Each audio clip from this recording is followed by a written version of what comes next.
Welcome back. Religion is becoming less important in America. That's according to a new poll from the Wall Street Journal and NORC. It finds only 39% of Americans say religious faith is a top priority.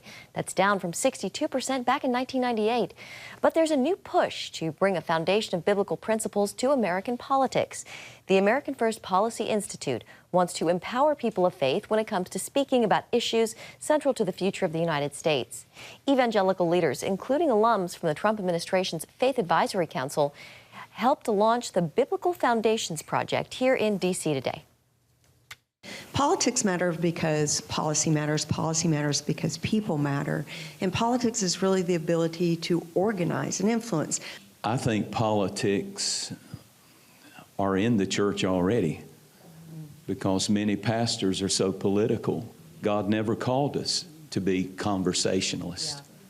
He called us to confront people with the truth of the gospel of Jesus Christ. And for more on this, let's bring in CBN News Chief Political Analyst David Brody. So David, you covered today's launch. Talk to us about the goal of this Biblical Foundation Project. Yeah, it's really about articulating a biblical message through the church and through really pastors all across this country. It's the 10 pillars they're talking about. These are everything from Bible studies to sermons to ways to explain biblical issues, from the economy to the border to the life issue and such. And look, I think what we saw today was a lot of folks saying, in essence, this: the country won't be right if the church isn't right. And so if you're infected from within the body of Christ, that's not going to be good for America. And that was kind of the overriding theme today. Now, David, here's what's, this is interesting. Many of the evangelical leaders we saw at the lunch today were part of President Trump's inner circle of faith advisors during his administration, but they have not offered him their support or their full-throated endorsement yet for his 2024 run. Does that surprise you? And are evangelicals moving away from the former president? Doesn't surprise me quite yet, Matt, because of one key word you just said, which is yet.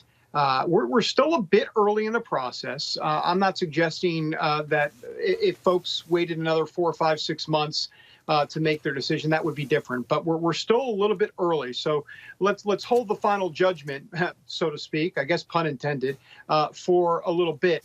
But you're right. There were a lot of Trump supporters from 2016 and 2020 in the crowd: Jensen Franklin, Paula White, others. Jim Garlow was there, all preaching a bold message, something that Donald Trump had preached. And I spoke to Paula White specifically about this issue of supporting Donald Trump. There has been some sense, as you said, that some evangelical leaders aren't quick to back him this time around. I asked Paula White, who's been one of his main backers, that question. Have a look.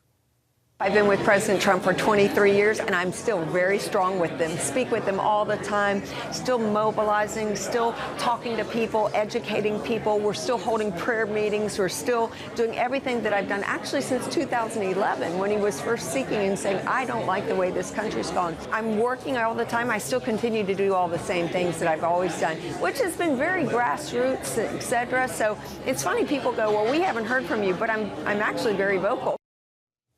Very vocal, guys. She said, I'm very strong with him, and then went on to say, this is a quote, I'm 100% for President Trump. It's the first time we've heard Paula White weigh in on this. It'll make news across the country tonight. Yeah, no doubt. All right. Thank you, David. How do you think faith, David, will factor into the 2024 presidential election? Well, I think it'll be crucial, as always. I think this time the flavor will be parental rights. It'll be right in the classroom, whether it be critical race theory, whether it be the LGBTQ agenda moving forward and parents fighting back. I think that will be the prism. The life issue, obviously, will be there front and center as well. So you put it all together. And once again, it's so funny, folks. I called you folks. What are you, like 97? Sorry, folks. But the truth, I think I'm just aging myself is the problem. But the truth of the matter is, everybody always tells us every cycle, all the culture wars, they're going away. They're not going away. They'll never go away. And more importantly, they morph into different issues at different times in American history. David, thank you so much. Good stuff as always. Thanks, David. You bet.